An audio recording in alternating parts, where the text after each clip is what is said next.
एवं अभिनंदन करता हूं। आपके सामने घटना चक्र की चित्रात्मक प्रस्तुति भारतीय इतिहास है। ठीक है, इसे आप कहीं भी, काफ़ी प्रचलित पुस्तक है, कहीं भी नियरेस्ट शॉप से या ऑनलाइन परचेज कर सकते हैं। इसी के बारे में आज हम आपको वो अध्ययन कराएंगे। ठीक है, चलते हैं आगे।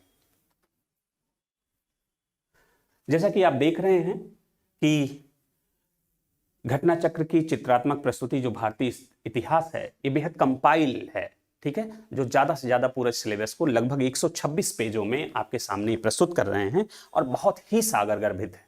ठीक है, आपके तमाम कंपटीशन के लिए काफी इंपॉर्टेंट है। ठीक है, चाहे वो वनडे हो, चाहे आरओ या आरओ, ठीक है, पीसीएस या आईएएस तक, इन छोटी सी संकलन में सारे क्वेश्चन आपको मिल जाएंगे। और इसे कैसे पढ़ा जाए ये हम लोग देखते हैं आगे चल के। ठीक है, जैसे कि आप देख रहे हैं कि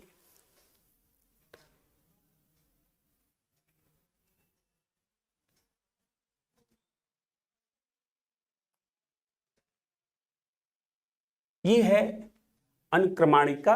ठीक है, और इसमें हम लोग देख रहे हैं कि प्रथम प्राचीन भारत का इतिहास जो है, ये लगभग प्राचीन भारत के इतिहास के जो सिलेबस हैं, ठीक है, उसमें आप देख रहे हैं पाषाण काल, ताम्र पाषाण काल हम लोगों को मिलेगा। ठीक है, पढ़ना पड़ेगा प्राचीन काल में, हड़प्पा सभ्यता पढ़ना पड़ेगा, और वैदिक काल, धार्मिक आंदोलन 6वीं शताब्दी ईसा पूर्व, लगभग 6 सेंचुरी बीसी से लेके 300 सेंचुरी बीसी देखना होगा। फिर उसकी राजनीतिक दशा, इसके बाद मौर्य वंश देखेंगे, पहला केंद्रीकृत साम्राज्य हम लोग देखेंगे, इसके बाद गुप्त एवं गुप्तोत्तर काल देखा जाएगा, और फिर प्राचीन भारत में स्थापत्य कला और संगम युग और दक्षिण भारत भी हम लोग देखेंगे कि दक्षिण भारत में उस समय क्या हो रहा था। ठीक है, और इसके बाद प्राचीन साहित्य एवं साहित्यकार। इसके बाद अगला चरण आता है मध्यकाल का, जिसमें हम लोग देखेंगे लगभग 800 से लेकर 1200 पूर्व मध्यकाल का टाइमिंग। इसी में हम लोग देखेंगे कि मोहम्मद बिन कासिम द्वारा जो है किस तरह से अटैक किया जाता है, आक्रमण किया जाता है पहला अरबों का, और किस तरह से फिर गजनबी और गोरी का आक्रमण होता है, और फिर देखेंगे ऐबक द्वारा किस तरह से दिल्ली सल्तनत की स्थापना की जाती है। ठीक है, और पूरा दिल्ली सल्तनत हम लोग पढ़ेंगे लगभग गुलाम वंश से लेके लोदी वंश तक, और इधर फिर बाबर का आक्रमण होगा, और बाबर से लेके हम लोग औरंगजेब तक पूरा मध्यकाल देखेंगे। ठीक है, और फिर तृतीय खंड हम लोग देखेंगे आधुनिक भारत। ठीक है, और व्यापक तरीके से हम लोग देखेंगे इन चीजों को। आगे हम लोग चलते हैं।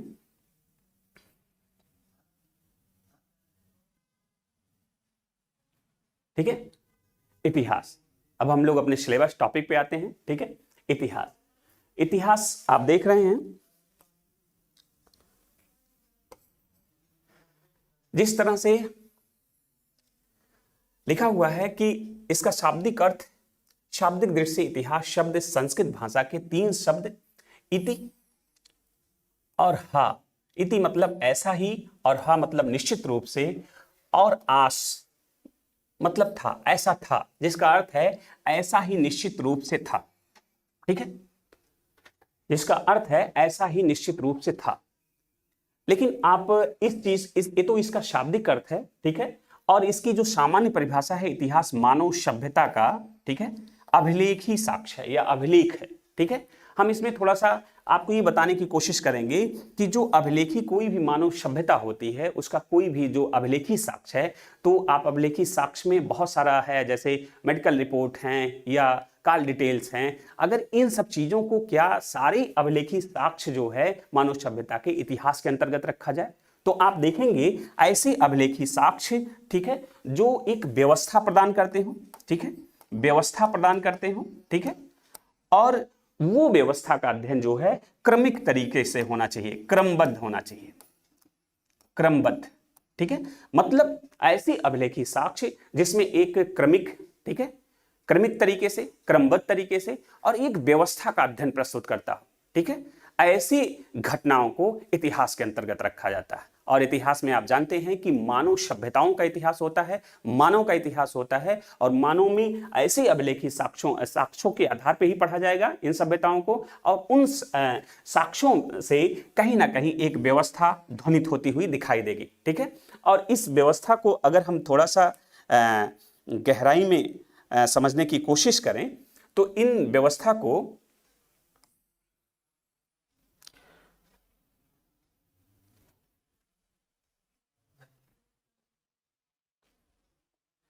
इस तरह से देख सकते हैं।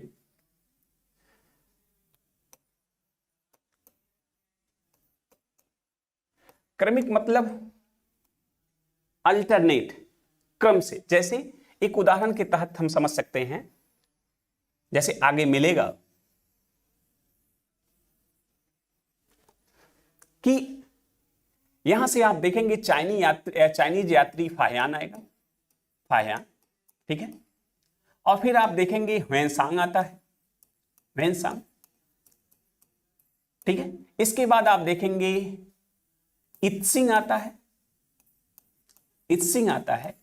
तो अगर आपको ये चीज पता हो, डेट भी ना पता हो, लेकिन क्रम पता है कि फायांग आता है, ठीक है, फोको की इसकी रचना है चंद्रगुप्त सेकंड के काल में, हर्ष के काल में ह्वेनसांग आता है, फिर पूर्व मध्यकाल में इत्सिंग आता है। और ये तीनों आप इस तरह से देख सकते हैं कि अगर क्रम पूछे तो क्रम आप बता सकते हैं, और ये भी पता चल जाएगा कि फायांग पहले आया था, उस देश काल परिस्थितियां कैसी थी, उसका वर्णन कहां पे मिलेगा, उसकी पुस्तक में मिलेगा। फिर ह्वेनसांग हो गया, फिर इत्सिंग हो गया, ये अपने देश काल परिस्थितियों का विवरण देंगे। दूसरा आप देख सकते हैं, जैसे बाबर आता है,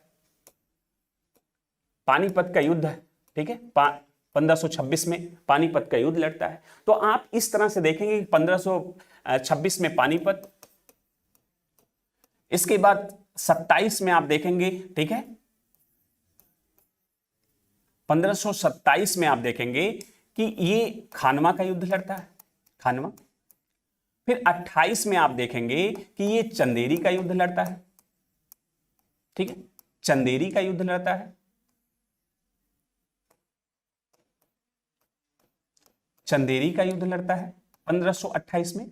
और फिर देखेंगे कि 1529 में ये घाघरा का युद्ध लड़ता है, ठीक है, घाघरा का युद्ध लड़ता है, ठीक है।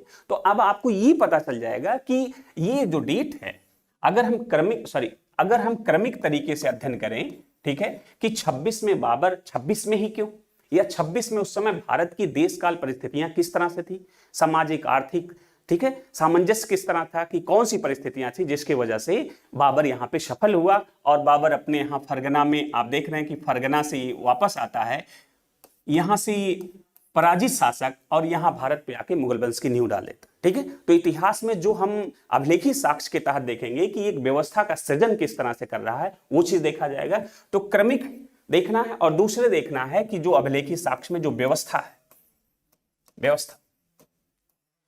व्यवस्था में देखेंगे कि जो पुरानी बीती हुई घटनाओं में जो व्यवस्था है, ठीक है, उस व्यवस्था में ये देखना है कि राजनीतिक व्यवस्था कैसी है, राजनीतिक, आर्थिक व्यवस्था कैसी है,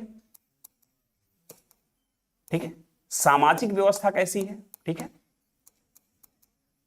सामाजिक व्यवस्था, और सांस्कृतिक व्यवस्था।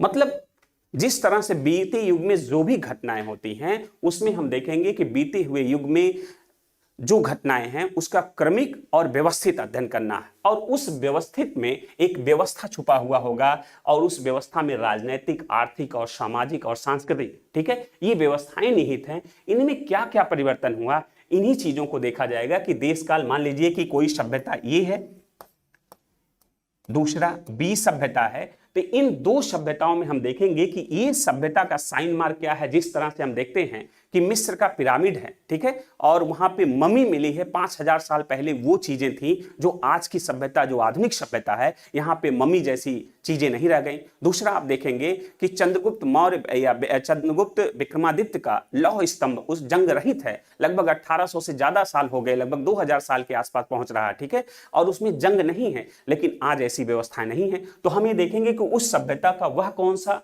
विशेष चीज था जिसकी दूसरी सभ्यता में गायब है, और आप देखेंगे इस सभ्यता के वह कौन सा तत्व है जो दूसरी सभ्यता में निरंतर गतिशील है, ठीक है। तो आने वाले वर्तमान समय में जो सभ्यताएं हैं, वो एक तो निरंतरता के तत्व को, इतिहास को हम लोग देखेंगे, दूसरा देश काल परिस्थिति के अनुसार नवीन तत्वों को वो सभ्यता क्या ग्रहण कर रही है, इन चीजों को हम देखेंगे, ठीक है। और जिसका महत्व राजनैतिक, आर्थिक और सामाजिक और सांस्कृतिक सेक्टर में व्यापक तरीके से पड़ रहा है। जैसे राजनैतिक सेक्टर में अगर हम लोग देख लें कि राजनैतिक सेक्टर में, ठीक है, राजनैतिक सेक्टर में हमें इतिहास में क्या क्या देखना है। तो आप देखेंगे राजनीतिक सेक्टर में कि किसी भी देश काल परिस्थिति में, किसी भी देश काल परिस्थिति में आप देखेंगे कोई ना कोई किंग रहा होगा, ठीक है। जैसे इस समय लोकतंत्र है तो इस समय आपके प्रधानमंत्री हैं, यहां पे लोकतंत्र है। किसी समय किसी सभ्यता में कोई ना कोई किंग रहा होगा और इसकी कोई ना कोई कैबिनेट रही होगी, ठीक है। और यही जो कैबिनेट है, जैसे अकबर अगर हम ले लें तो उनके खास सहयोगी जो है बीरबल हैं और मान सिंह, बहुत सारे इस तरह से उनकी कोर कैबिनेट रही होगी और इन्हीं कैबिनेट के अपने विभाग रहे होंगे, ठीक है। और इन्हीं विभागों के अपने अध्यक्ष रहे होंगे, ठीक है, अध्यक्ष। और आप देखेंगे केंद्रीय विभाग, प्रांतीय विभाग, जैसे विभागों में आप देख लें कई विभाग आप देख पाएंगे, जैसे राजस्व विभाग, न्याय विभाग, सैन्य विभाग, इस तरह से बहुत सारे विभाग हैं जिसमें राजस्व में आप देखेंगे केंद्रीय राजस्व वकील या वजीर देखेगा और प्रांतीय स्तर पे आप देखते हैं कि खुद मुकद्दम चौधरी, इस तरह से। तो बहुत सारे आप प्रांतीय स्तर पे, केंद्रीय स्तर पे इन चीजों को हम लोग देखेंगे और इन्हीं प्रक्रिया के आगे आप देखेंगे राजनीतिक स्तर में, जैसे वैदिक काल में सभा और समिति है और आज इस समय मॉडर्न एज में लोकसभा, ठीक है, राज्यसभा जैसी संस्थाएं आ चुकी हैं, ठीक है। लेकिन उस समय शुरुआती दौर में किस तरह से राजनीतिक संस्थाओं का विकास है और इन प्रक्रियाओं से आगे बढ़ते हुए महानगर तक किस तरह से सभ्यताएं ग्रामीण सभ्यता से महानगर तक आगे बढ़ती हैं, इन पूरे परिवर्तन को हम लोग राजनीतिक विकास में देखेंगे, ठीक है। और वहीं आर्थिक विकास देख लिया जाए तो ध्यान रहे कि इतिहास केवल तथ्यों का वर्णनात्मक ही इतिहास नहीं होता, ठीक है, उसका क्या है क्रमिक अध्ययन। तो उसको साइंटिफिक तरीके से हम रखने के लिए आप ये देख सकते हैं कि जैसे आर्थिक इतिहास,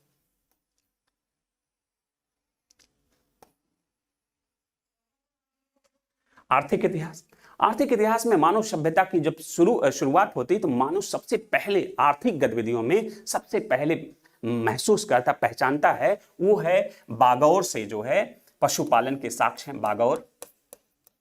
और एमपी से है आदमगढ़, ठीक है। आदमगढ़ से ये पहली बार समझ पाता है कि पशु जो है मानव जीवन में उपयोगी है, ठीक है। और आप देखते हैं आर्थिक गतिविधियों में आप नगरीकरण तक आप सफर करेंगे सभ्यताओं का तो वहां पे देखेंगे प्राथमिक सेक्टर, द्वितीयक सेक्टर, तृतीयक सेक्टर होता है, इनके बैलेंस पे नगर का निर्माण होता है। हम लोग देखेंगे कि हड़प्पा सभ्यता क्या है, एक नगरीय सभ्यता है और उसके पहले, उस नगरीय सभ्यता के विकास के पहले कई ग्रामीण संस्कृतियों का हम लोग अध्ययन करेंगे, जैसे ताम्र पाषाणिक संस्कृतियां देखेंगे, नौ पाषाणिक संस्कृतियां देखेंगे। और बाकी आपके ये जो भारतीय इतिहास के चित्रात्मक प्रस्तुति में इन सब चीजों का मेंशन आपको मिलेगा। इन चीजों को हम क्रमबद्ध तरीके से आपको पढ़ाते हुए नजर आएंगे, लेकिन एक पूर्व पीठिका के तहत किस तरह से चीजों को आगे ले चला जाए तो इस चीज को थोड़ा सा समझ लें, ये बेहतर होगा। कि देखिए आर्थिक गतिविधियों में अगर प्राथमिक सेक्टर, ठीक है, ठीक, गुड इवनिंग सर जी, वरुण राय भारती, गुड इवनिंग भैया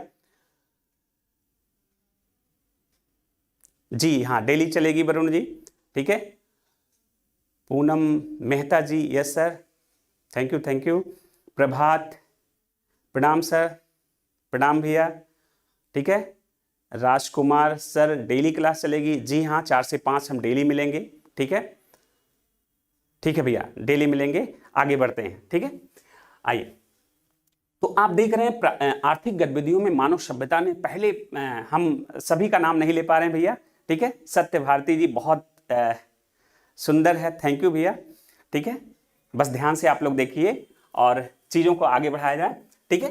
तो आर्थिक गतिविधियों में आप देख रहे हैं कि आर्थिक गतिविधियों में मानव ने पहले पशुओं के महत्व को पहचाना और जब हम आगे बढ़ेंगे तो आप ये देखेंगे कि पशुओं के महत्व के तहत, ठीक है, जब आगे बढ़ेंगे तो यहां पे एक स्थल होगा बुर्जहोम, बुर्जहोम, और यहां से पहला पालतू पशु जो है कुत्ता मिलेगा, आगे मेंशन मिलेंगे, सब चीज मिलेगा, ठीक है। तो अब हम लोग देखते हैं आर्थिक गतिविधियों में सबसे पहले क्या है, पशुपालन, ठीक है, पालन को देख लिया जाएगा। इसके बाद हम देखते हैं कृषि, ठीक है, कृषि।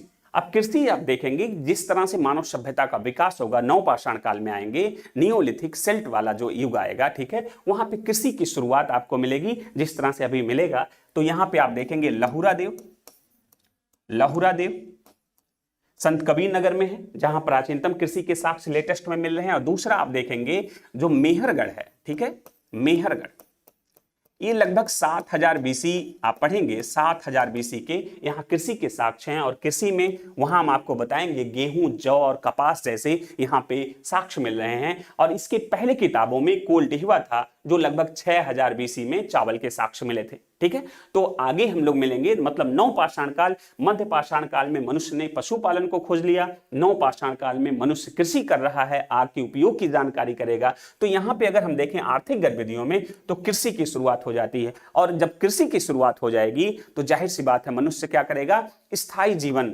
ठीक है, एक जगह रहना सीख जाएगा, घर बनाना सीख जाएगा, मृद भांडों का विकास सीख जाएगा, ठीक है। और जब एक जगह स्थायी रूप से रहना सीख जाएगा मनुष्य, तो आपसी संस्कृतियों का विकास होगा, जो एक ग्रामीण, स्वस्थ ग्रामीण संस्कृति के सूचक के तौर पे देखी जाएगी आगे, ठीक है। तो इस तरह से ग्रामीण संस्कृतियों से जब आगे सभ्यताएं बढ़ेंगी, तो जब हम हड़प्पा काल में पहुंचेंगे तो वहां पे प्रॉपर उद्योग, ठीक है, उद्योग और वाणिज्य व्यापार हम लोग देखेंगे। इस आर्थिक गतिविधियों के विकास के क्रम में सबसे पहले पशुपालन, फिर कृषि, फिर उद्योग, वाणिज्य व्यापार, ठीक है। और जब जहां पे नगरीकरण आएगा तो जाहिर सी बात है मानकीकृत चीजें आती हैं, और मानकीकृत चीजों में क्या होगा, सिक्के की जरूरत होगी, ठीक है, सिक्के और मापक यंत्र। तो आप देखेंगे ना, आगे पढ़ेंगे कि लोथल से हाथी के पैमाना, जो हाथी के दांत का एक स्केल मिला है, ठीक है, जिसपे 16 के गुणज का है। तो जब नगरीकरण सभ्यता में हम आगे बढ़ेंगे तो वहां पे आप देखेंगे सिक्के, मापक, ठीक है, मापतौल, इस तरह से ये सब चीजें। और इसके बाद आप देखेंगे कि यही चीजें नगरीकरण के विकास में सहायक मिलेंगी, ठीक है। इसके बाद हम देखते हैं सामाजिक व्यवस्था कि इतिहास के क्रम में जब व्यवस्था का अध्ययन करते हैं तो सामाजिक परिप्रेक्ष्य क्या होता है, ठीक है। आप देखेंगे कि वो नगरीय सभ्यता पढ़ रहे हैं या ग्रामीण सभ्यता, इसका मूल्यांकन करने के लिए आप सबसे पहले देखेंगे कि वह समाज जो है वर्गीय है, वर्गीय व्यवस्था है या जातिगत व्यवस्था है।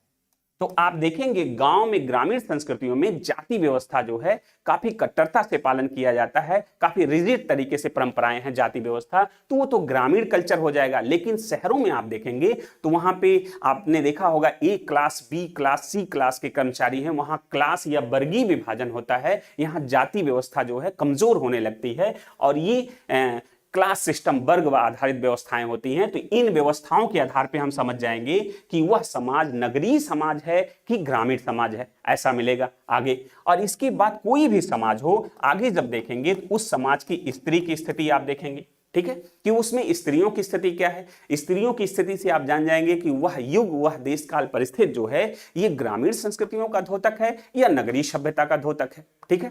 तो जरा देखिए, जैसे कहा गया है ऋग्वेद में, यत्र नारिष्ट पूजयन्ते रमन्ते तत्र देवता, ठीक है, जहां नारियों की पूजा होती है वहां देवता वास करते हैं। या आपसे कहा जाए, बड़े बुजुर्ग जब बहुत पुराने, आज के 10-20 साल पहले आप चले जाइए तो शादी विवाह के लिए जाते थे तो घरों में 2-3 चीज बड़े केयर करते थे कि उनकी नालियों से कुछ अनाज बह रहे हैं कि नहीं बह रहे हैं, या उनके घर की महिलाओं के कपड़े लत्ते या किस संस्कार से चीजें परोस रहे हैं कि आदि। उससे वो ही समझ जाते थे कि अगर जिस घर में महिलाएं शिक्षित हैं, आर्थिक रूप से स्वावलंबित हैं या थोड़े संपन्नता का सूचक है, वो जाहिर सी बात वो घर विकास का सूचक होगा। उसी तरीके से समाज, जिस समाज में महिलाओं की स्थिति उन्नत होगी, जाहिर सी बात है वह स्वस्थ और समृद्ध समाज होगा, ठीक है।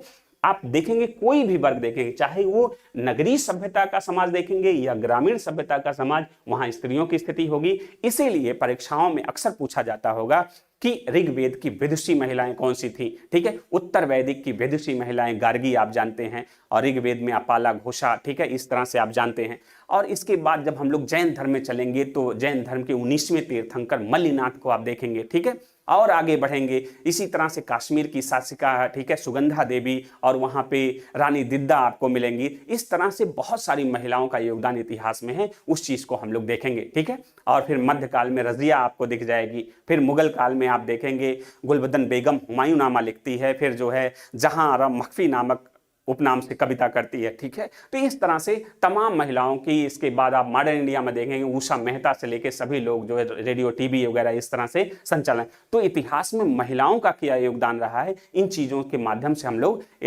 उस देश काल परिस्थिति को समझने में मदद मिलेगी। ठीक है, स्त्री स्थिति के बाद सामाजिक स्टेटस किससे तय होता है, जैसे आपके खान पान किस तरह से है, कोई 5 स्टार में खाता है और कोई एकदम छोटे से ठेला और छोटे से दुकान पे खाता है, उसका क्या मतलब हुआ। जैसे अगर मान लीजिए आप इलाहाबाद में रहते हैं और इलाहाबाद में स्टूडेंट के कल्चर को देखना है, तो क्या 5 स्टार के पास आपको जाना पड़ेगा, नहीं, छोटे से ठेला के पास आप जाएंगे, वहां पे आप देखेंगे कि इलाहाबाद के तमाम विद्यार्थी जो है चाय वगैरह लेके अपनी चीजों को चर्चा करते मिलेंगे। तो मतलब अगर एक विशेष जोन के कल्चर को आपको देखना है तो पर्टिकुलर उस प्रतीक का आपको अध्ययन करना होगा कि वो किस लेवल के उनके खान पान है, उस तरह की संस्कृतियां वहीं पल्लवित होती हैं। ठीक है, तो आप देखेंगे जैसे मनोरंजन में कोई पीवीआर में देख रहा, कोई मोबाइल में देख रहा, तो बहुत सारे वर्गीय अंतर हो जाते हैं। पहनावा ओढ़ाव में तमाम आप देखते हैं कि ब्रांडिंग वगैरह होती है कि ब्रांडेड कोई पहना, कोई नॉर्मल कपड़ा पहन रहा, इससे उसके सामाजिक दशा का सूचक, जिस तरह से गाड़ी है, ठीक है, वीआईपी गाड़ी से कोई चल रहा, कोई नॉर्मल चल रहा, तो ये सब क्या है, सामाजिक स्टेटस के प्रतीक हैं। ठीक है, इन सब चीजों का इतिहास कालखंड में हम सामाजिक सेक्टर में अध्ययन करेंगे। ठीक है, आगे देखते हैं सांस्कृतिक सेक्टर में। तो सांस्कृतिक सेक्टर में आप देखेंगे विभिन्न प्रकार के दर्शन मान लीजिए कोई वैदिक दर्शन से प्रभावित है, कोई बौद्धिस्ट है, कोई जैनिज्म है, ठीक है, कोई इस्लाम दर्शन को मानता है, ठीक है, इस्लाम धर्म को मानता है, उससे संबंधित जो है धर्म और दर्शन, ठीक है, धर्म और दर्शन सांस्कृतिक तरीके से देखा जाए। और बहुत सरलता से अगर आपसे कहा जाए कि ये कल्चरल जो है डेवलपमेंट जो है, जैसे हम लोग इंटर कॉलेज में पढ़ा करते थे, तमाम कल्चरल प्रोग्राम हुआ करता था, तो उसमें जो जो चीजें होती थी, जैसे लेखन कार्य, ठीक है, और नाचना, नृत्य हो गया, चित्रकला हो गया, ठीक है, स्थापत्य कला, वास्तुकला, ठीक है, इन सभी का अध्ययन जो है सांस्कृतिक डेवलपमेंट में देखा जाएगा कि उस देश काल परिस्थितियों में कि उसके पहले स्थापत्य कैसे थे, मुगल आए तो गुंबद लेके आए, ठीक है, ईसाई आए तो फिर दूसरे उसमें प्रयोग हुए। ठीक है, तो इन सब चीजों का सम्मिलित विकास भारतीय वास्तुकला में आप देखेंगे, चित्रकला में आप देखेंगे, तो इन सभी चीजों का जब योगदान, ठीक है, एक व्यवस्था के रूप में आप देखें और वो व्यवस्था क्रमिक तरीके से जब अध्ययन करेंगे बीते हुए क्रम में, तो शायद हम एक व्यवस्थित तरीके से इतिहास की परिभाषा को, ठीक है, वहां पे रख सकते हैं कि एक व्यवस्थित इतिहास, और शायद यही जो है आपके सिलेबस में भी दिखेगा। ठीक है,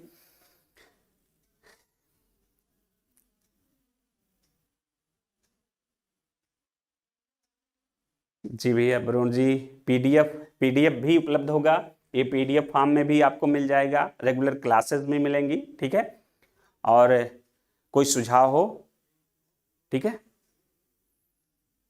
और आप इसको ज़्यादा से ज़्यादा लाइक और शेयर करें, मेरी तरफ से यही निवेदन है। ठीक है, और बाकी ये चित्रात्मक प्रस्तुति आप लोगों को आपके नियरेस्ट, ठीक है, दुकान से मिल जाएगी, ऑनलाइन भी मंगा सकते हैं आप। ठीक है, इसमें पूरा सागर गर्भित है, इसे किस तरह से पढ़ा जाए थोड़ा सा हम इसी के आधार पे आउटलाइन आपके सामने प्रस्तुत कर रहे हैं। ठीक है, चलें आगे बढ़ा जाए।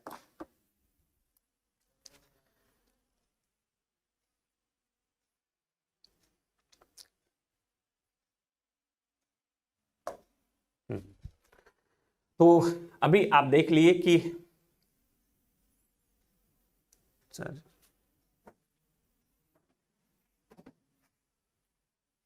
अभी आपने देखा कि इतिहास मानव सभ्यता का अभिलेख है, नहीं जा रहा सर,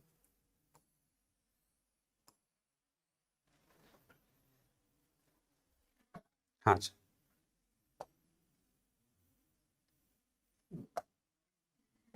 जी एक जी आइए, अभी आपने देखा कि इतिहास मानव सभ्यता का अभिलेख है और अभिलेख में कौन सी बातें हों इसके बारे में हमने चर्चा की आपसे। ठीक है, अब आप देखिए इतिहास के जनक जो है हेरोडोटस को कहा जाता है। ठीक है, इतिहास के जनक हेरोडोटस को कहा जाता है। ठीक है, इसे आप याद करिए। ठीक है, और आप देखते हैं भारतीय परंपरा की अवधारणा अत्यंत प्राचीन है, इसका सबसे इतिहास की अवधारणा, ठीक है, सबसे पहले अथर्ववेद में प्राप्त होता है। ठीक है, हम वैदिक काल में अथर्ववेद के बारे में चर्चा करेंगे, अथर्व ऋषि द्वारा लिखा गया है, इसमें इतिहास की अवधारणा का सबसे पहला उल्लेख मिलता है। ठीक है, और आप देख रहे हैं इतिहास के जनक हेरोडोटस, जो आधुनिक अर्थों में इतिहास लेखन करने के कारण इन्हें इसका जनक माना जाता है, और इतिहास दर्शन का पिता या जन्मदाता वाल्टेयर। वाल्टेयर को रशियन क्रांति में आप जानते हैं, वाल्टेयर, मॉन्टेस्क्यू, रूसो, ये सब जो है रशियन क्रांति में काफी बड़ा योगदान था। तो वाल्टेयर को इतिहास दर्शन का पिता कहा जाता है। कुछ और विद्वान हैं जिनके अनुसार आप देख सकते हैं, जैसे बेकन महोदय कहते हैं इतिहास मनुष्यों को बुद्धिमान बनाता है, ठीक है। रेनियर कहते हैं इतिहास एक कहानी है, और ट्रेवेलियन कहते हैं इतिहास एक अपरिवर्तनीय रूप वाली कहानी है। जीबी ब्यूरी इनका इंपॉर्टेंट है, इसे देख लीजिए। जीबी ब्यूरी, इतिहास विज्ञान है, ना इससे कम ना इससे ज्यादा। ये क्वेश्चन कई बार आया हुआ है, इसे आप ध्यान दें। इतिहास विज्ञान है, ना इससे कम और ना इससे ज्यादा। ये ब्यूरी महोदय, जीबी ब्यूरी महोदय का कथन है, ठीक है। और अल्बरूनी कहता है इतिहास समस्त विज्ञानों की रानी है। इसे भी आप देख लें। तो जो वनडे और यूपीपीएससी तक के एग्जाम आप देख रहे हैं तो आप यही दो देखें, बाकी टीचिंग संबंधी अगर आप देखना चाह रहे हैं तो सभी को आप ध्यान रख सकते हैं, ठीक है। अल्बरूनी इतिहास समस्त विज्ञानों की रानी है, अल्बरूनी कहता है, ठीक है, जिसके बारे में हम बताएंगे। गजनवी के साथ ही आता है, तहकीक हिंद इसकी पुस्तक है, अरबी भाषा में पुस्तक है, ठीक है। वो कहता है इतिहास समस्त विज्ञानों की रानी है। और जीबी ब्यूरी महोदय इतिहास विज्ञान है, ना इससे कम ना इससे ज्यादा है, ठीक है। आगे बढ़ते हैं।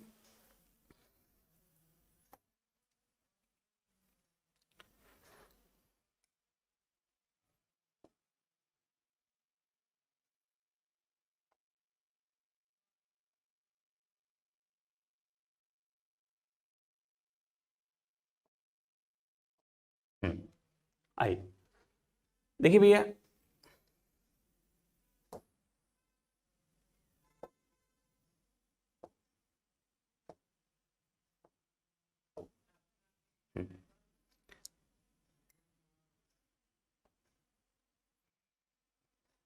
देखिए इतिहास के आपको हम चर्चा कर चुके हैं। इतिहास, भारतीय इतिहास काल विभाजन के अध्ययन की सुविधा के आधार पर 3 भागों में बांटा गया है। प्रथम है ये प्राचीन भारत, पाषाण काल से लेकर मध्यकाल तक आप इसे पढ़ेंगे। दूसरा है मध्यकालीन भारत, ठीक है, ये प्रथम मुस्लिम आक्रमण से लेकर मुगल साम्राज्य के विघटन तक इसको आप देखेंगे, ठीक है। और इसे आप देख लें कि प्राचीन भारत से लगभग पाषाण काल से हम लोग गुप्तोत्तर काल, हर्षवर्धन तक आप देखेंगे, ठीक है इसे। और ये लगभग आपने देखा कि 800 ईस्वी से लेकर लगभग 1707 तक औरंगजेब की मृत्यु तक हम लोग देखेंगे पूरे मध्यकालीन भारत को, ठीक है। इसमें सल्तनत और मुगल काल दोनों रहेगा। और तीसरा आप देखते हैं आधुनिक भारत, यूरोपीय कंपनियों के आगमन से लेके मतलब 1707 के बाद से हम लोग देखेंगे उत्तर मुगल काल से लेके 1947 तक के भारत को हम लोग देखेंगे, ठीक है। अब एक यहां भी थोड़ा सा समझने की बात है कि थोड़ा सा आप देख लें कि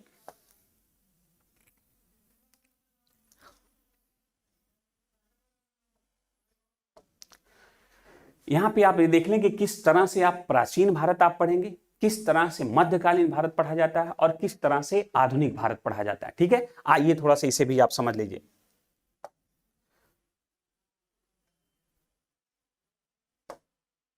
ठीक है, देखिए प्राचीन भारत की बात जहां तक हो,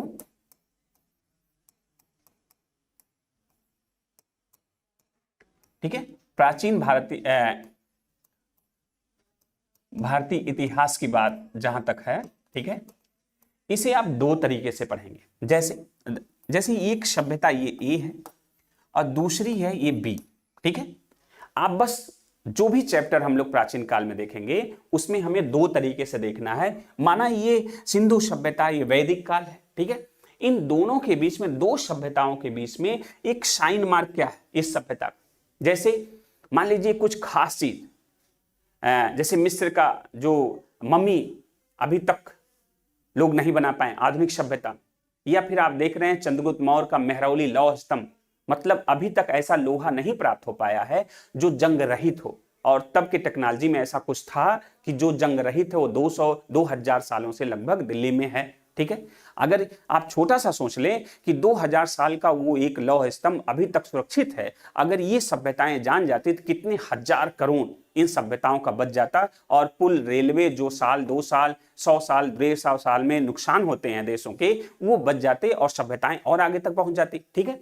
तो इसमें हम देखेंगे कि इस सभ्यता का वह कौन सा है जो निरंतर इस सभ्यता में जाता है। जैसे हड़प्पा सभ्यता की धार्मिक व्यवस्था जब आप पढ़ेंगे, जैसे स्नानागार है, जैसे आप देखेंगे कि ये स्वास्तिक का चिन्ह है, ठीक है, ये सब अभी आप इस्तेमाल कर रहे हैं, ठीक है, जैसे अग्नि वेदिकाओं, ठीक है, हवन सामग्री के लिए, या आप देखेंगे कि शिवलिंग के साक्ष्य इस तरह से देखेंगे, मातृ देवी की पूजा देखेंगे, तो ये सब क्या है, इन सभ्यताओं तक निरंतर गतिमान है, ठीक है। और दूसरा देखेंगे कि इस सभ्यता में वह कौन नवीन तत्व थे जो इसे एक्सेप्ट कर लिए इस सभ्यता ने, और बाकी आगे हम बढ़ते चले जाएंगे। जैसे हम एक उदाहरण लेते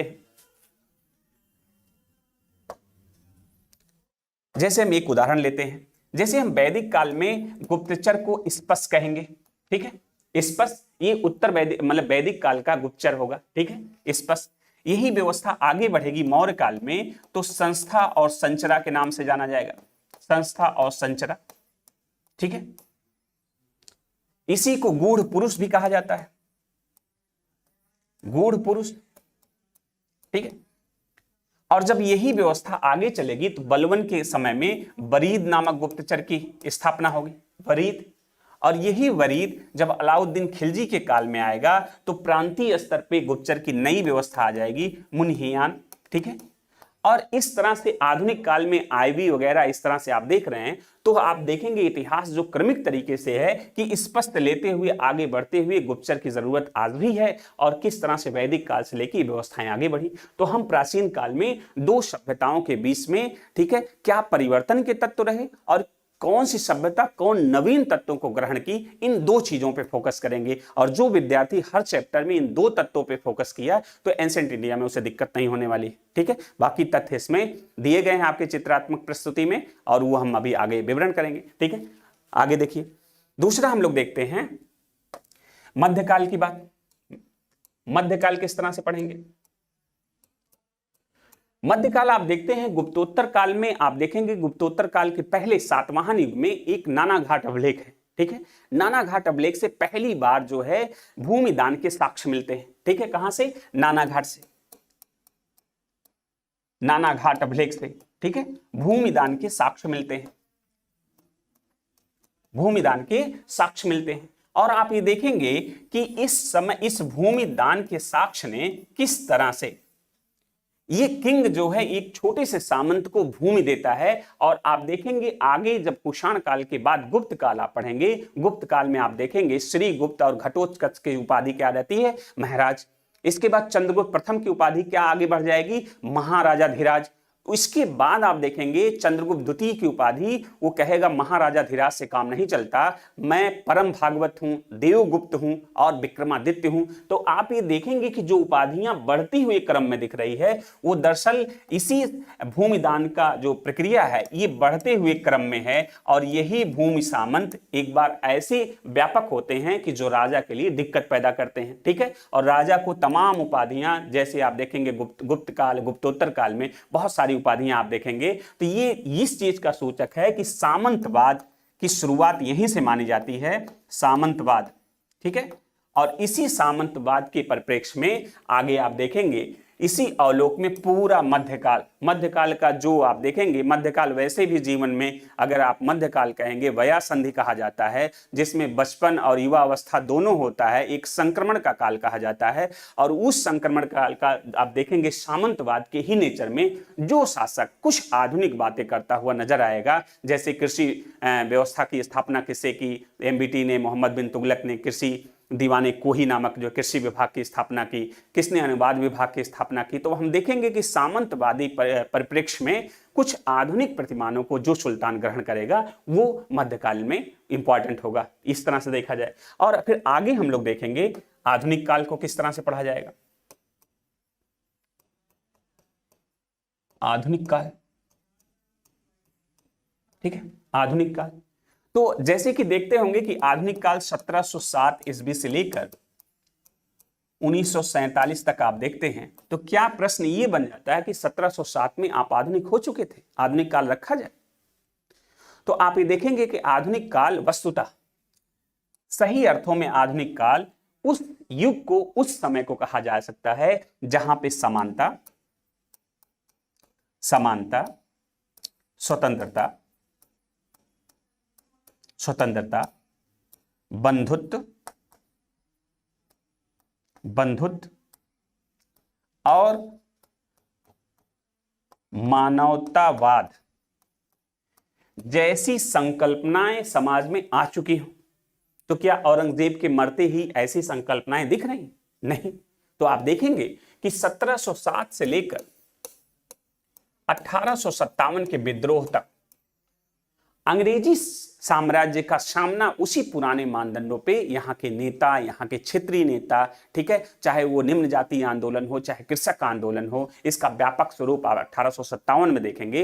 1857 के विद्रोह विप्लव को आप देखेंगे कि किस तरह से असफल होता है और उस असफलता से भारत क्या सीख लेता है। और आप देखेंगे कि उसी के परिप्रेक्ष्य में 19वीं शताब्दी के आसपास या 1800 समथिंग कुछ में, ठीक है, आप देखेंगे धर्म सुधार आंदोलन की प्रक्रिया शुरू होती है। और जब धर्म सुधार आंदोलन की प्रक्रिया शुरू होती है, चाहे वो राजा राम मोहन राय, विवेकानंद, ठीक है, और महर्षि दयानंद सरस्वती, इन सब के आलोक में जब आगे और नवीन संस्थाओं का गठन होता है, जैसे 1885 में कांग्रेस, ठीक है, कांग्रेस का गठन होता है, ठीक है, और इसके बाद आप देखेंगे इन संस्थाओं के माध्यम से कहीं ना कहीं समाज में अपने अधिकार को समाज जानता है, ठीक है, और उसके माध्यम से अंग्रेजी सभ्यता का गांधी जी के नेतृत्व में सामना करता है। 1947 में देश आजाद हो पाता है, ठीक है। तो आप आधुनिक काल को इन मूल्यों के, ठीक है, आलोक में आप पढ़ेंगे कि कब समाज में ये परिवर्तन होता है, ठीक है। आइए हम लोग चलते हैं अपने विषय वस्तु पे।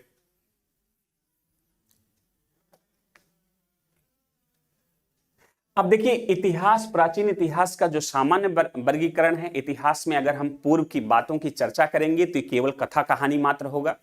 इसको प्रामाणिकता देने के लिए हमें इसके स्रोतों पर निर्भर होना पड़ता है, और स्रोत सामान्यतः दो तरीके से होते हैं, ठीक है। एक तो हो गया साहित्यिक स्रोत और दूसरा है पुरातात्विक स्रोत। तो पुरातात्विक स्रोतों पे आप देखेंगे अभिलेख है, सिक्के हैं, मूर्तियां हैं, चित्रकला है, स्थापत्य है, अन्य पुरावस्तु में जैसे आप देखेंगे पाषाण काल में औजार तमाम मिलते हैं, ठीक है, उसके आधार पे आप पढ़ेंगे। तो ये उसकी उस देश काल परिस्थिति की व्याख्या कर पाएगा, साइंटिफिक तरीके से व्याख्या करेगा। दूसरा आप देखते हैं साहित्यिक स्रोत में, तो एक धार्मिक साहित्य है, ठीक है, और दूसरा धर्मेतर साहित्य, ठीक है, या लौकिक साहित्य इसे कहा जाता है, ठीक है, लौकिक साहित्य, ठीक है, जो वस्तुतः यहां उपलब्ध है, ठीक है। लौकिक साहित्य में आप देखेंगे कौटिल्य का अर्थशास्त्र हो गया, ठीक है, राजतरंगिणी, जो कल्हड़ की राजतरंगिणी कश्मीर के इतिहास के लिए और भारतीय एक वैज्ञानिक इतिहास के रूप में राजतरंगिणी को जाना जाता है प्रथम तरीके से। इसके बाद आप देखेंगे मुद्रा राक्षस हो गया, ठीक है, कथा सरित सोम सागर हो गया, तमाम इस तरह से बहुत सारी पुस्तकें मिलेंगी जिसके माध्यम से इतिहास को हम लोग पढ़े लिखेंगे, समझेंगे, ठीक है। धार्मिक साहित्य में आप देखेंगे ब्राह्मण साहित्य, ठीक है, जो तमाम वेद देखेंगे, उपनिषद देखेंगे, ब्राह्मण देखेंगे, अरण्यक देखेंगे, उपनिषद देखेंगे, ये सब हो जाएगा। और जैन बौद्ध साहित्य जैसे भगवती सूत्र, अंगुत्तर निकाय, इसमें 16 महाजनपदों की चर्चा है, आगे मिलेगा, ठीक है। इनके माध्यम से हम इतिहास पढ़ेंगे, लिखेंगे, समझेंगे, ठीक है। आगे देखते हैं।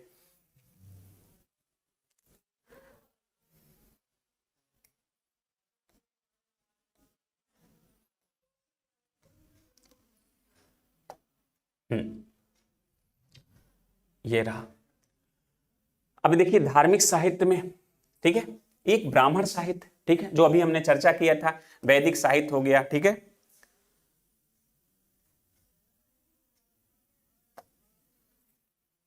हाँ, वैदिक साहित्य हो गया, ठीक है। इसमें वैदिक साहित्य वेदांग हो गए, 6 वेदांग हैं, आगे पढ़ेंगे, ठीक है।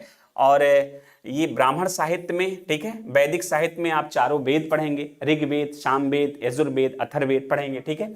इसके बाद वेदांग हो गया, 6 वेदांग है। इसके बाद 2 महाकाव्य है, ये महाकाव्य है, महाकाव्य, ठीक है, 2 महाकाव्य आप पढ़ेंगे, रामायण महाभारत, ठीक है। और यहाँ पे पुराण भी आप पढ़ेंगे, ठीक है, स्मृतियां पढ़ेंगे, ठीक है, 18 पुराण, स्मृतियां, ये सब पढ़ा जाएगा, ये वैदिकोत्तर साहित्य में आता है, ठीक है। इधर आ जाइए, बौद्ध साहित्य में आप देखेंगे त्रिपिटक, त्रिपिटक में ये देखिए शुद्ध पिटक और विनय पिटक, ये प्रथम बौद्ध संगीति में लिखा जाता है आनंद उपाली द्वारा, ठीक है। और अभिधम पिटक ये तृतीय बौद्ध संगीति में अशोक द्वारा कराया जाएगा, वहां पे लिखा जाएगा।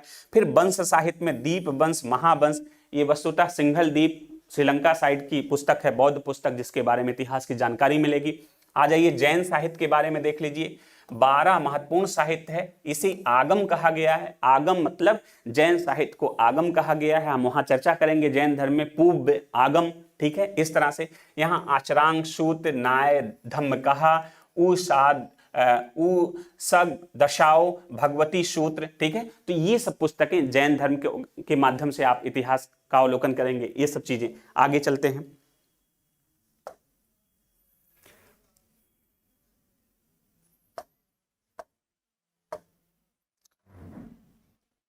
ठीक है,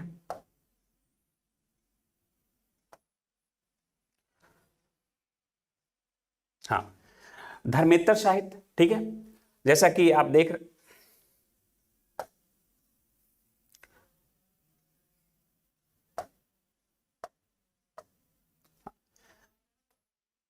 जैसा कि आप देख रहे हैं कि धर्मेतर साहित्य में, ठीक है, धर्मेतर साहित्य वही लौकिक साहित्य जिसे हमने कहा, ठीक है। इसमें भी दो हैं, एक प्रकार से देख ले जो भारत में पाए गए विवरण है और दूसरा विदेशियों द्वारा जो प्राप्त विवरण है, उस चीज को देखा जाए तो आप ये देखेंगे जैसे ये कहा गया है सामाजिक एवं सांस्कृतिक पहलुओं को साथ ही राजनीतिक पक्ष पे अधिक स्पष्टता, ठीक है। चलिए, बहुत अच्छी बात है। कौटिल्यकृत अर्थशास्त्र, ठीक है। कौटिल्य को विष्णुगुप्त भी कहा जाता है, चाणक्य भी कहा जाता है, ठीक है। उनका अर्थशास्त्र है, मौर्य वंश के इतिहास पे प्रकाश डालेगा, ठीक है। पाणिनिकित अष्टाध्यायी, ठीक है, ये पहला व्याकरण ग्रंथ आपके सामने आ रहा है, ठीक है। लगभग मौर्य काल के आसपास ही है, उसके पहले ही इसकी रचना मानी जाएगी, ठीक है।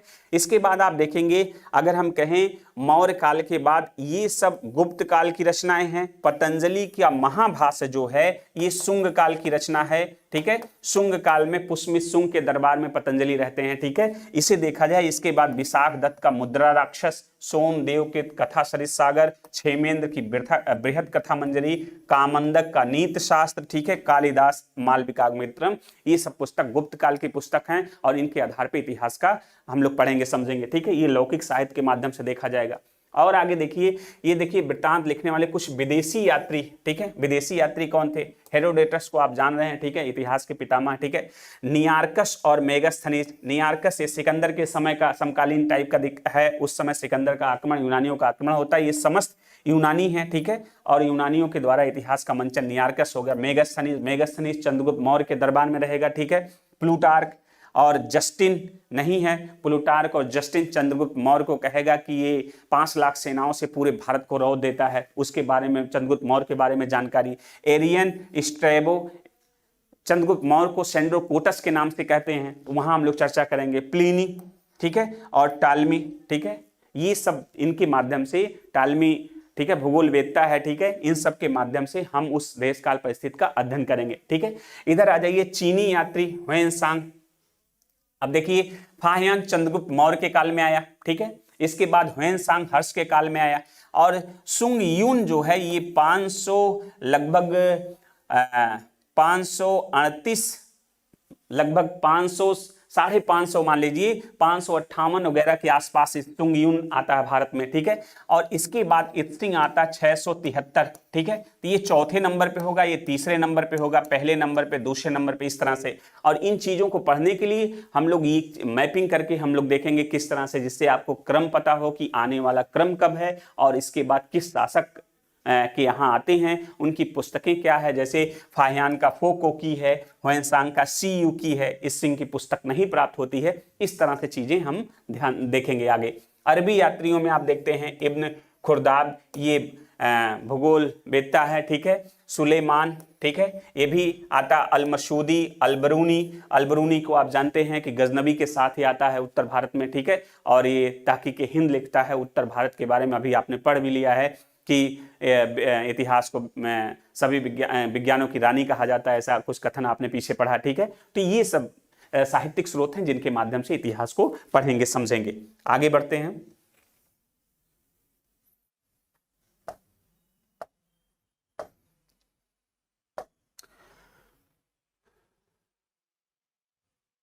पुरातात्विक स्रोत में जहां से साहित्य मौन हो जाता है वहां से पुरातत्व, ठीक है, बहुत अच्छी बात है कि जहां से साहित्य मौन हो जाता है, ठीक है, वहां से पुरातत्व बोलता है। बिल्कुल यही प्रमाणिकता देता है तथ्यों को, इसी के आधार पर चीजें आगे बढ़ती हैं, ठीक है।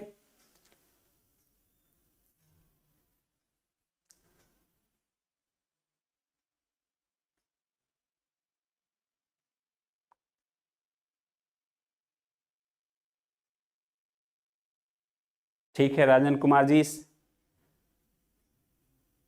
ठीक है। सत्य भारत जी बहुत सुंदर है, धन्यवाद।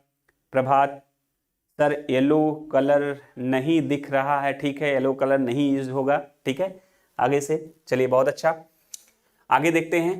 पुरातत्वकर्ता सिर्फ वस्तुओं को नहीं खोदता अपितु मनुष्य को भी खोदता है। जाहिर सी बात है, कोई भी एक पुरातत्व, मान लिया जाए कि ये पेन हमें किस सभ्यता में प्राप्त हुई, तो ये केवल पेन ही नहीं होगी, बल्कि इस पेन में ये इलेक्ट्रॉनिक पेन है, तो जाहिर सी बात है कि इलेक्ट्रॉनिक बोर्ड पे यूज होगी। और इस पेन को बनाने के लिए कितना बड़ा प्रयोगशाला, कितने हाई लेवल के इंटेलेक्चुअल लोग होंगे जो ऐसे विस्तार को इस युग में दे रहे हैं। तो ये पेन हमें बताएगी उस देश काल परिस्थिति में कि केवल मनुष्य को भी खोदता है, मतलब उस सभ्यता के बारे में प्रकाश देगी कि उस दौर में कितने इंटेलेक्चुअल लोग थे, कितनी लेबोरेटरीज थी, ठीक है, किस हाई लेवल की वो व्यवस्थाएं थी, ठीक है। क्योंकि सीमितता है पुरातत्वविदों के लिए कि कोई चीज अनुसंधान कर पाना, थोड़े से जगह से कुछ मिलता है तो उसके आधार पर उनकी व्याख्या की जाती है, ठीक है। तो ये चीज देखा जाएगा। आगे देखा जाए,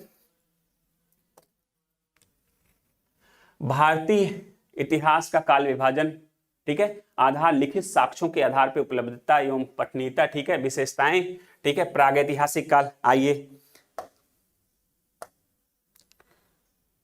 हाँ, प्रागैतिहासिक काल। प्रागैतिहासिक काल भैया देखिए, इतिहास को पढ़ने के लिए प्राचीन इतिहास को 3 भागों में पढ़ा जाता है, जैसे प्रागैतिहासिक काल, आदि ऐतिहासिक काल और ऐतिहासिक काल। प्रागैतिहासिक काल वस्तुतः ऐसे कालखंड को कहा जाता है जिसमें लिखित साक्ष्य अनुपस्थित होते हैं, केवल पुरातात्विक साक्ष्यों के आधार पर पढ़ा जाता है, ठीक है। वह कालखंड प्रागैतिहासिक काल, मतलब लिखित साक्ष्य अनुपलब्ध, उपस्थित नहीं है, केवल पुरातात्विक साक्ष्यों के आधार पर चीजें चल रही हैं। वहीं आद्य ऐतिहासिक काल आप देखेंगे, आप इस तरह से समझें कि यहां पे केवल पुरातात्विक साक्ष्य, ठीक है, के सहारे से पढ़ा जाएगा प्रागैतिहासिक काल। आद्य ऐतिहासिक काल कैसे पढ़ा जाएगा? आद्य ऐतिहासिक काल में पुरातात्विक एवं साहित्यिक दोनों साक्ष्य, ठीक है, ध्यान दीजिएगा, आद्य ऐतिहासिक काल में पुरातात्विक एवं साहित्यिक दोनों साक्ष्य है, किंतु साहित्यिक साक्ष्य किन्हीं कारणों से पढ़े नहीं जा सके हैं, अतः पुरातात्विक साक्ष्यों पे ही आद्य इतिहास काल भी निर्भर होता है। यहां देख लीजिए, लिखित साक्ष्य उपलब्ध किंतु अपठनीय, ठीक है, केवल पुरातात्विक साक्ष्यों पे निर्भरता। यहां से क्वेश्चन ये बनेगा आपके यहां आएगा कि आद्य ऐतिहासिक काल के तहत किस कालखंड को रखा जाता है? हड़प्पा सभ्यता को रखा जाता है। अगर यहां से 2 कथन बना दिया जाए, ध्यान से इन चीजों को देखें, आपके लिए लाभकारी होगा। जिस तरह से दोनों में समानता क्या है, प्रागैतिहासिक आद्य ऐतिहासिक काल, समानता यही है कि दोनों पुरातात्विक साक्ष्यों के आधार पर पढ़े जा रहे हैं, ठीक है। दोनों में असमानता क्या है? यहां केवल पुरातात्विक साक्ष्य है, यहां साहित्यिक साक्ष्य उपलब्ध है, लेकिन किन्हीं कारणों से प्राप्ति मतलब पढ़ा नहीं जा सका है, ठीक है। और वो हम हड़प्पा सभ्यता में बताएंगे, धौलावीरा से एक अभिलेखी साक्ष्य मिल रहा है, ठीक है, जो द्विभाषीय लेख होने की वजह से अभी तक पढ़ा नहीं जा सका है, वहां हम चर्चा करेंगे। यहां बस इतना ही, ठीक है। आगे देखिए, ऐतिहासिक काल किसे कहा जाता है? ऐसे कालखंड को कहा जाता है जिसमें लिखित और पुरातात्विक दोनों साक्ष्य उपलब्ध होते हैं, दोनों के आधार पर चीजों को आगे बढ़ाया जाता है। लगभग 6वीं ईसा पूर्व शताब्दी कुछ किताबों में व्यवस्थित तरीके से मौर्य काल से माना जाएगा, कुछ किताबों में वैदिक काल से ही शुरुआत मानी जाती है, ठीक है। तो जिस तरह से उपलब्धता होगा, स्पेशली 6वीं शताब्दी ईसा पूर्व से आप इसका प्रारंभ देख सकते हैं, ठीक है। आगे बढ़ते हैं।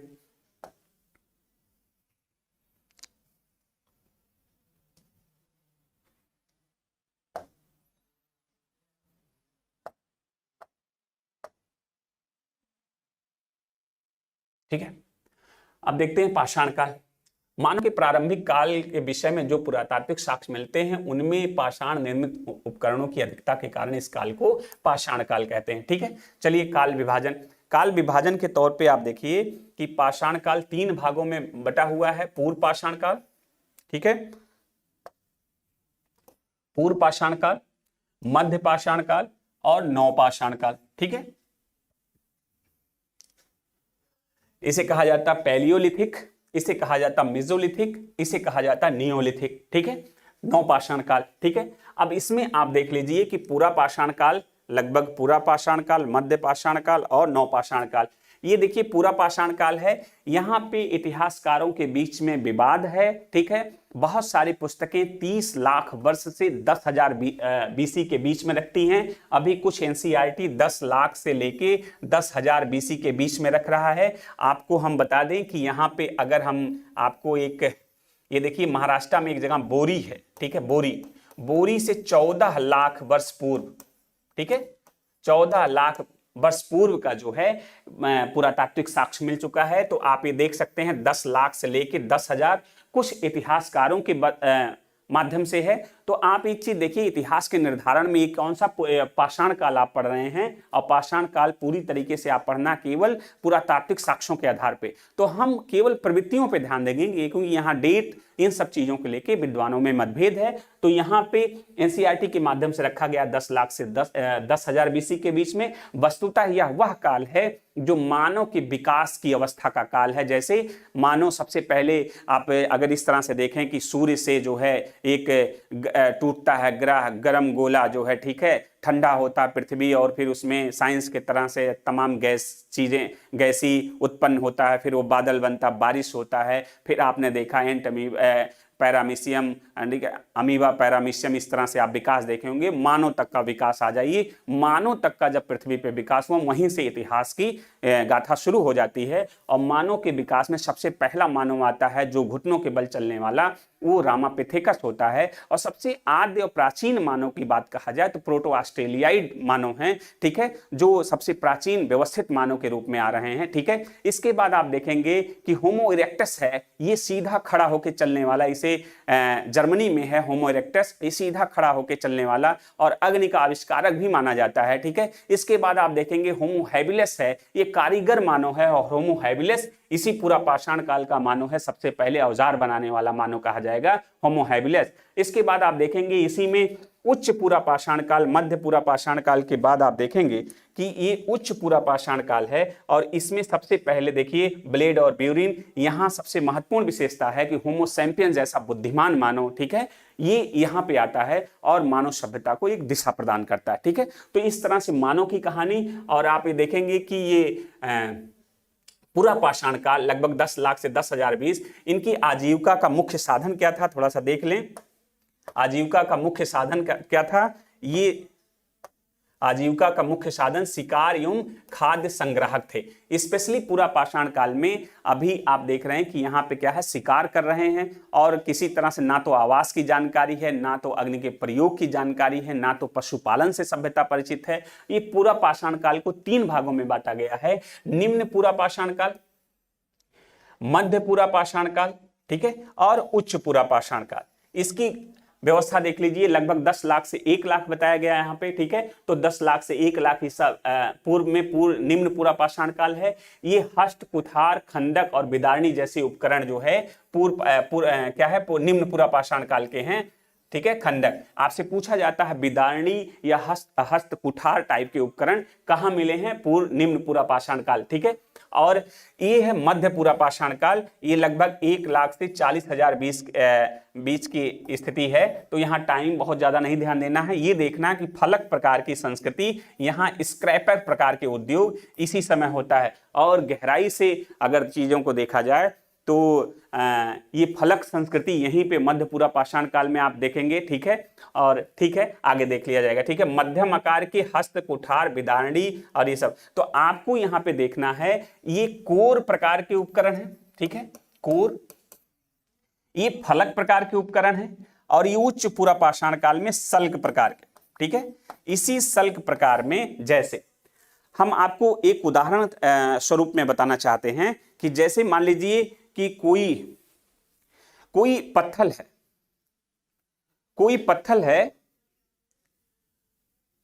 जैसे ये बड़ा सा पत्थर है आपके सामने, कोई बड़ा सा चट्टान उठा लिए आप, तो पूर्व पाषाण काल में अगर आप आएंगे, निम्न पूरा पाषाण काल में जब मानव अविकसित था, आदि मानव था, उसके पास बहुत कम संख्या थी और उसने एक पत्थर उठाया और उसके पास इतने संसाधन थे और उसको ये मारता है और शिकार उसके हाथ में आ जाता है, तो उसको ज्यादा इसमें परिवर्तन करने की आवश्यकता नहीं पड़ी। जैसे ही मानव मध्य पूरा पाषाण काल में आता है इस सल्क प्रकार के, तो आप देखते होंगे भारी जो पत्थर हैं या औजार हैं वो दूर तक मारने में दूर तक नहीं जाते हैं, तो आप क्या करते हैं, थोड़ा सा सल्क, जैसे मिस्त्री वगैरह ईंटे को तोड़ता है तो उसमें चिप्पड़ टाइप का निकलता है, इसे चिप्पड़ उद्योग भी पूर्व पाषाण काल को कहा जाता है, ठीक है, यहाँ चिप्पड़ उद्योग कहा जाता है, ठीक है। तो इस चिप्पड़ के माध्यम से अब उसमें क्या होगा, धार थोड़ा तेज होगी और पतला तो दूर तक मार करने में सक्षम है, वो स्पेशली फलक, इसी को कहा जाता है फलक संस्कृति, ठीक है।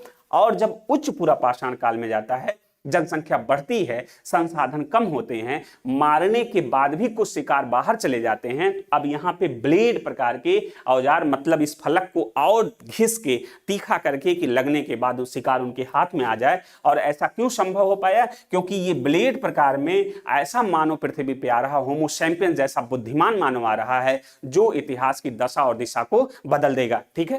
तो ये चीज हुआ यहां पे, और थोड़ा सा इसे आप इस तरह से भी समझ लें।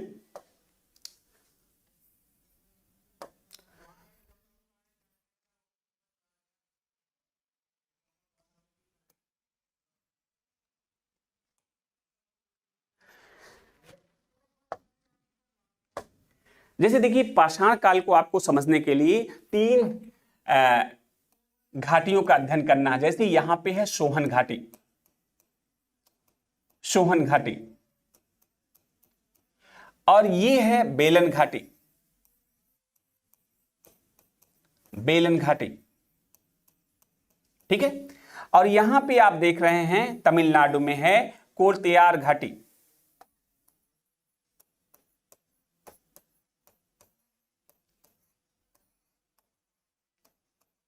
ठीक है। और यहां पे नर्मदा नदी है और इसके पास आप देख रहे हैं नर्मदा नदी घाटी,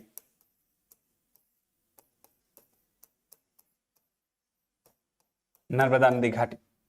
अब आप ये देखिए कि पाषाण काल के जो उपकरण हैं, ठीक है, के जो उपकरण हैं, जैसे सोहन घाटी के उपकरण क्या है, पहले तो आपसे प्रश्न ये आ जाएगा कि सोहन घाटी की अवस्थिति क्या है, गंगा घाटी में, ब्रह्मपुत्र घाटी में, नर्मदा घाटी में, या सिंधु नदी घाटी में। तो सोहन घाटी में आप देखेंगे यहां पे चापर, ये चापर प्रकार के उपकरण है, ठीक है, ये चापिंग प्रकार के उपकरण है, चापिंग जिसमें दो धार है, ठीक है, इसमें एक तरफ धार है, ठीक है, और ये पेबुल प्रकार के उपकरण है, ठीक है, पेबुल। ये तीन प्रकार के उपकरण सोहन नदी घाटी में प्राप्त हुए, ठीक है।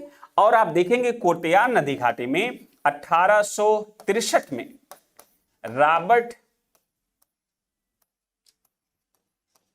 ब्रूसफूट महोदय ने, ठीक है, यहां से पहला हैंड एक्स प्रकार का उपकरण उठाया, हैंड एक्स। अब हैंड एक्स कैसा है, ठीक है, ये देख लीजिए, जो हाथ से उपयोग करने वाला उपकरण है हैंड एक्स, ये रॉबर्ट ब्रूसफूट महोदय ने 1863 में, कहां से, ये देखिए तमिलनाडु है और यहां पे जिला है अत्रीपक्कम, पक्कम, और इसी में एक स्थान है पल्लोरम, ठीक है, पल्लोरम नामक स्थान से पहला उपकरण उठाया। अब इसी एक तथ्य को वनडे एग्जाम में सीधे पूछ लेगा कि पहला उपकरण या प्रागैतिहासिक काल के जनक कहे जाते हैं, पहला उपकरण कहां से उठाया गया, 1863 में पल्लोरम नामक स्थान से।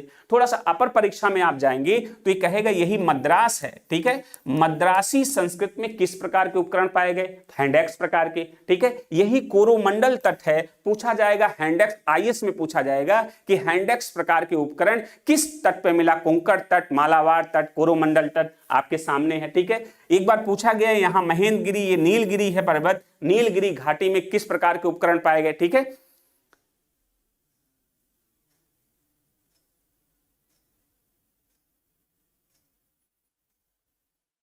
ठीक है, तो ये यहां पहला उपकरण पाया गया।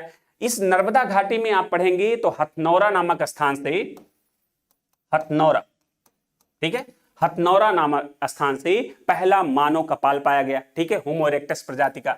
और बेलन घाटी को ये पाषाण काल का टेक्स्ट बुक कहा जाता है, क्योंकि यहां मिर्जापुर से तीनों प्रकार के उपकरण पाए गए हैं, और फिर हम अगले क्लास में देखेंगे जी।